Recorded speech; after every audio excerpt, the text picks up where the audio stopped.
everyone, welcome to another episode of Sketchcast. I'm Crypticink, and today I'm painting this weird beetle in gouache for you guys, and I guess casually chatting today. This week's episode is going to be pretty chill. My assignments in school are piling up a little bit, as they do, but I still try to get in some time to edit new videos and make new paintings for your viewing enjoyment. This beetle painting was fun to do, and you might have seen it in my sketchbook recently if you watched my last video.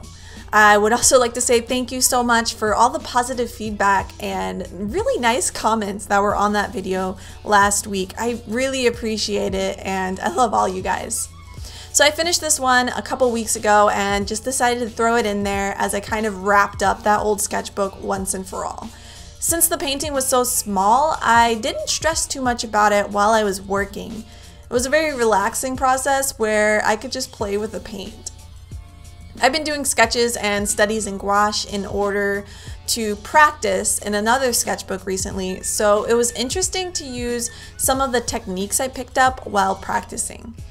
I've never really used a sketchbook specifically for painting in before, so it's a new and fun process for me, even though the pages buckle up and wrinkle a little bit, as I'm still learning. So I'm teaching myself how to paint portraits and bugs and landscapes.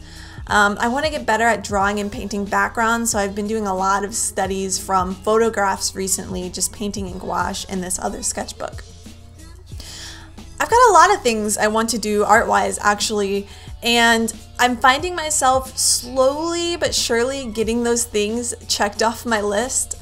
For instance, I've always wanted to do a drink and draw event where artists come together, share some drinks, and just draw, pretty much. Well, I've actually been hosting my own drawing events with friends in my own home, and it's been amazing. We've only had a handful of drawing parties, but I was so surprised by the positive feedback and the eagerness of some people to actually come and join me for some drinks and a sketching session. Drawing with other artists and sharing conversations about what we're working on and what we want to do in school or with our art in general is very energizing. And this has been something I've wanted to do for the longest time, just to get together with artists in real life and share that experience with people. So I'm so happy I got out of my shell for a bit and invited people over to actually do something artistic like that.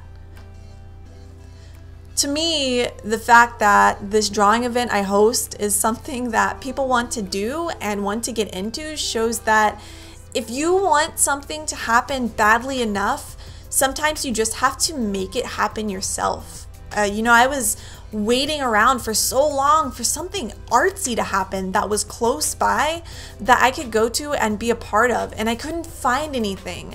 But I forgot that it wasn't out of my own reach to just organize it myself. So I hope these little gatherings continue to grow and be fun for everyone involved, and that we can make some cool stuff in the process. There are other things I want to include, like hiring a model to come over for a life drawing session, and I really want to go to the zoo with a bunch of my friends and spend the day drawing sometime. Those are just a couple ideas I've had so far. They're really simple. Now it's just about getting the money together to make that happen. I feel like a field trip organizer, to be honest, but it's just so fun, and it seems helpful to some people in getting them to draw more.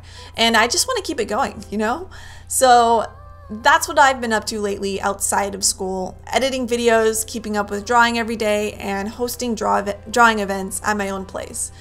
I feel like I'm on the rise creatively lately. I mean, it's slow going, but I've got a lot of work due for my classes most of the time, but I'm finally starting to find a balance between schoolwork and personal goals. I've also kept up with working out, which is nice. I've had this goal to do something physical for at least 30 minutes a day right before sketching in the morning if I can. And normally that's yoga or doing a circuit or taking the dog for an extra long walk, and she really likes that. Being more active is really starting to raise my energy levels throughout the day, and I think it's important to stay healthy when such a big part of being an artist is sitting down for hours to make a painting or drawing. And a lot of the time when you do this for a living, it seems like a very sedentary job. So to me, I want to avoid getting used to being cooped up in my art room all the time without moving at all for days on end and just drawing and sleeping and nothing else. So hopefully I can keep it up. It's all about managing my habits, I guess. I would like to know if anyone else thinks about the balance between making their art and other aspects of their lives. I'm sure a lot of you have jobs or relationships, you know, that you have to keep together even while you want to spend so much time drawing. And I was curious about how other people work with that balance. What do you do to make sure you're drawing as much as you want to, but are also staying on top of work or even relationships? I'm curious how other people organize their days as artists. It's just something to think about. So with that, I think this painting is wrapping up pretty soon. Like I said, it was pretty fun and relaxing to do. It was really nice painting something small and kind of silly for a change. And I really hope you guys enjoyed it.